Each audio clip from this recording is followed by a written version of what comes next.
ng bayan, maasahan anumang panahon. Magandang oras po sa ating lahat, narito na ang update sa lagay ng ating panahon at sa binabantayan nating si Super Typhoon Pipito.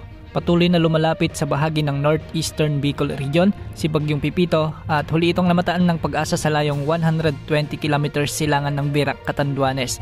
Taglay na nito ngayon ang lakas ng hangin na umaabot sa 195 km per hour malapit sa gitna at pagbugsong umaabot sa 240 km per hour.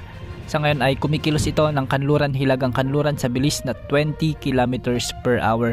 Nakataas na ngayon ang Tropical Cyclone Wind Signal number 5 sa patuloy na paglapit ni Bagyong Pipito sa bahagi ng Catanduanes at northeastern portion ng Camarines Sur.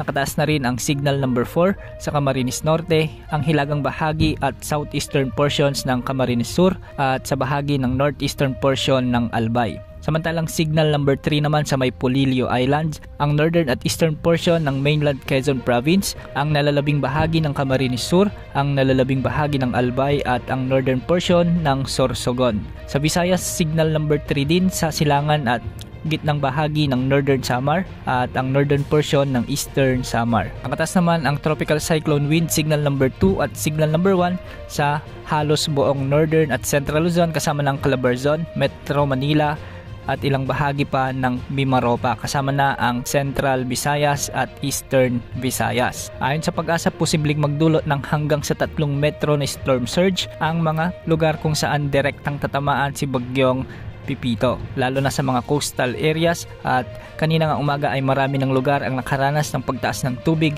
sa mga baybayin. Base sa latest forecast track ni Bagyong Pipito, patuloy itong kikilos ng hilagang kanluran sa mga susunod na araw. Posible itong maglandfall ngayong gabi sa bahagi ng Catanduanes o bukas ng madaling araw. At dahil nga may tinatawag tayong cone of uncertainty, hindi rin inaalis ang posibilidad na tumama ang sentro nito sa eastern coast ng Camarines Sur o Albay sa parehong time frame nito. Hindi rin inaalis ang posibilidad na pangalawang maglandfall ito sa bahagi ng Quezon Province o di kaya naman ay Aurora bukas ng hapon o gabi at tatawirin ang mga kalapaan ng Central Luzon at Ilocos Region.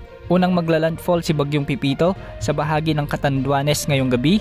Susunod naman ay babaybayin nito ang silangang baybayin ng Bicol Region hanggang sa marating nito ang Polillo Islands. Posibleng dito ang pangalawang landfall nito o di kaya naman ay sa mainland Quezon Province o di kaya naman ay sa Southern Aurora.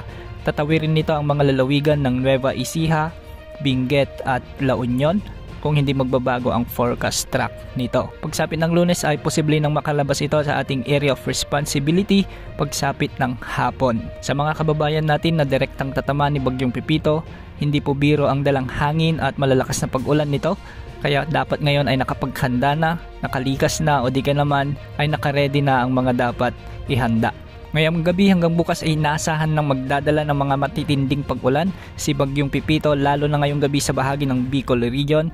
Bukas naman inaasang magdadala na rin ito ng mga intense to torrential rains sa ilang bahagi ng Calabarzon at habang papagabi ay maraming lugar na sa Central Luzon at Ilocos Region ang posibleng makaranas din ng mga intense to torrential rains dahil sa pagdaan ni Bagyong Pipito.